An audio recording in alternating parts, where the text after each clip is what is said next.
Member, any clarification? ధన్యవాదాలు అధ్యక్ష. ఏదైతే ఈ ప్రజా పంపిణీ వ్యవస్థ ద్వారాగా సబ్సిడీ ద్వారాగా పేద ప్రజలకి అందవలసినటువంటి బియ్యం ఈ రేషన్ షాపుల డీలర్లు, ప్రభుత్వ ఉద్యోగులు, కొంతమంది మాఫియా కుమ్మక్కయ్యి కొన్ని వేల టన్నులు మెట్రిక్ టన్నుల బియ్యాన్ని ఈ రాష్ట్రం నుంచి ఇతర రాష్ట్రాలకి తరలించేస్తున్నారు అధ్యక్ష. ఇందులో భాగంగా మరి మంత్రివర్యులు చెప్పినట్టుగా కొన్ని కేసులు నమోదైనప్పటికీ కూడా ముఖ్యంగా కాకినాడ, విశాఖపట్నం, బాపట్ల జిల్లాల్లో ఈ పంపిణీ వ్యవస్థ ఎక్కువగా కూడా రవాణా అవుతుంది అధ్యక్ష. గతంలో 2004 జూలైలో సాక్షాత్తు ఈ రాష్ట్ర ఉప ముఖ్యమంత్రి వర్యులు గౌరవనీయులు శ్రీ పవన్ కళ్యాణ్ గారు కాకినాడ పోర్టుకి వెళ్ళి అక్కడ డైరెక్ట్గా నిల్వ ఉంచినటువంటి ఈ పీడిఎస్ బియ్యాన్ని అక్కడ గుర్తించి ఆ యొక్క సిప్ను కూడా మరి సీజ్ చేయమని చెప్పారు అధ్యక్ష. ఎందుకంటే మరి ఈ రకంగా ఈ పేదలకు అందవలసినటువంటి బియ్యాన్ని మరి ఎన్ని కట్టడలు చేసినప్పటికీ కూడా మరి తరలింపు ఆగట్లేదు అధ్యక్ష. ఈ విషయంలో మరి ఆ రోజు పవన్ కళ్యాణ్ గారు తీసుకున్నటువంటి సీజ్ చేసినటువంటి సిప్ విషయంలో ఆ సిప్ ఏమైంది, దాని మీద ఏ విధంగా కేసులు నమోదైనయో మరి మంత్రివర్యులు తెలియపరచాలి అధ్యక్ష. ప్రకాశం జిల్లాలోనే సుమారు 3585 క్వింటాల బియ్యాన్ని ఈ ప్రభుత్వం స్వాధీనం చేసుకుంది అధ్యక్ష. అదేవిధంగా బాపట్ల జిల్లాలో పర్సూరు, అద్దంకి, రేపల్లి, వేమూరు, పొన్నూరు ప్రాంతాల్లో రేషన్ డీలర్ నుంచి అధ్యక్ష కిలోకి 15 రూపాయల నుంచి 17 రూపాయలకు కొని వీళ్ళు మళ్ళీ 22 రూపాయలకి దళారులకు అమ్ముతున్నారు అధ్యక్ష. మరి ఇంతలా జరుగుతుంటే ప్రభుత్వం ఏ రకంగా చర్యలు తీసుకుంటుంది, ఈ రేషన్ పంపిణీ వ్యవస్థని మరి ఈ పీడిఎస్ బియ్యాన్ని ఏ రకంగా కంట్రోల్ చేస్తారో తమ ద్వారాగా మంత్రివర్యులు తెలియజేసుకుంటూ కోరుతున్నారు అధ్యక్ష. థ్యాంక్ యూ అధ్యక్ష.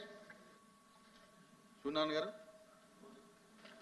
ఆనరబుల్ చైర్మన్ సార్, ఇది చాలా ఇంపార్టెంట్ సబ్జెక్ట్ సార్. ఎందుకంటే ప్రజలందరికీ కూడా ఆహార ధాన్యాల కొరత వస్తే సివిల్ వార్ వస్తుంది, తిరుగుబాటు వస్తుందనే సదుద్దేశంతో ఆనాడు మరి పెట్టడం జరిగిన ప్రాజెక్ట్ని ఈవేళ డ్రగ్ మాఫియాకి, సౌత్ ఆఫ్రికాలో ఉన్నటువంటి మరి గ్యాంగ్స్టర్స్కి కూడా నిలయం అయిపోయి మా కాకినాడ పోర్టులో మొత్తం అంతా డంప్ చేస్తారు సార్.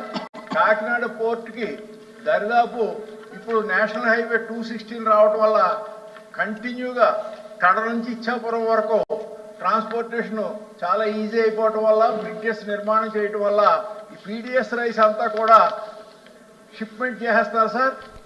అందులో భాగంగానే మరి పవన్ కళ్యాణ్ సార్ ఆవేళ షిప్ని సీజ్ చేశారు.